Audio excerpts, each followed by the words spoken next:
السلام عليكم ورحمة الله وبركاته.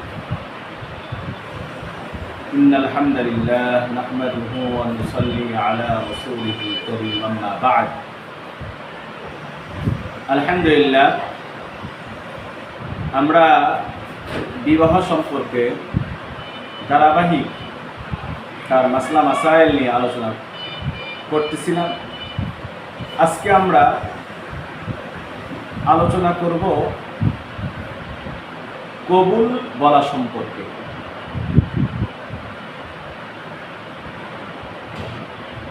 কোরআনে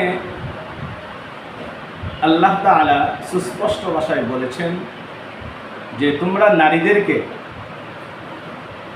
তাদের অনুমতি ছাড়া জোরপূর্বক গ্রহণ করা বৈধ নয়। হাদিস শরীফের মধ্যে আল্লাহর রাসূল অসংখ্য হাদিসের মধ্যে আলোচনা করেছেন বিবাহের মধ্যে কবুল গুরুত্বপূর্ণ একটা অধ্যায়। ইজাব কবুল, মেয়ের পক্ষ প্রস্তাব দিবে, ছেলের পক্ষ কবুল করবে। এই সম্পর্কে কোরআন হাদিস অনুযায়ী অনুসন্ধান করলে দেখা যায় ইসলামী শরিয়ার মধ্যে নারীদেরকে তিন ভাগে বিভক্ত করেছে। প্রথম নাম্বার হলো কুমারী, দ্বিতীয় তালাকপ্রাপ্তা, তৃতীয় হলো বিধবা। এই তিন প্রকার নারীকে দুই ভাগে বিভক্ত করেছে। তালাকপ্রাপ্তা এবং বিধবা এই দুই পদের নারীকে এক পাশে রাখা হয়েছে এবং কুমারী নারীকে আরেক পাশে রাখা হয়েছে। তালাকপ্রাপ্তা এবং বিধবা নারী বিবাহের ক্ষেত্রে দ্বিতীয়বার বিবাহের ক্ষেত্রে সুস্পষ্ট ভাষায় তার কবুল বলা, সম্মতি দেওয়া, এটা বুঝাইতে হবে। আর কুমারী নারী বিবাহের ক্ষেত্রে কবুল মুখ দিয়ে বলা জরুরি না।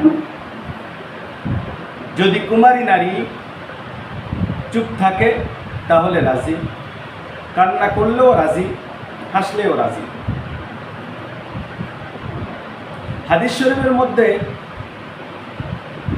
আসছে সাহাবায়ে কেরাম আল্লাহ রাসূলকে জিজ্ঞাসা করেছেন, ইয়া রাসূলুল্লাহ, আমরা কুমারী নারীর সম্মতি কিভাবে গ্রহণ করতে পারি? তখন আল্লাহ রাসূল সাল্লাল্লাহু আলাইহি ওয়াসাল্লাম বলেছেন, তার চুপ থাকা, নীরব থাকাটাই হলো সম্মতির লক্ষণ। কিন্তু আমাদের সমাজে আমরা দেখি বিবাহের সময় কবুল বলতেই হবে, কবুল না বললে কিছু লোকের কাছে মনে হয় যেন এই বিবাহ সম্পূর্ণ হয় না। কুমারী নারীর ক্ষেত্রে কবুল বলতেই হবে, যদি কবুল না বলে তারা মনে করে যে বিবাহ হয় নাই। না, এটা হলো ভুল তথ্য।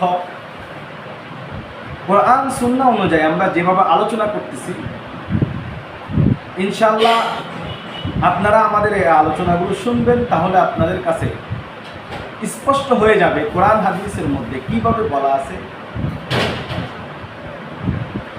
আর বিশেষ করে আমি আপনাদেরকে বলবো, যদি আপনাদের কোনো সুয়াল করার ইচ্ছা থাকে, যে কোনো বিবাহ সংক্রান্ত যে কোনো বিষয়ে আপনারা আমাদেরকে সুয়াল করতে পারেন, ইনশাআল্লাহ আমরা তার উত্তর দিব।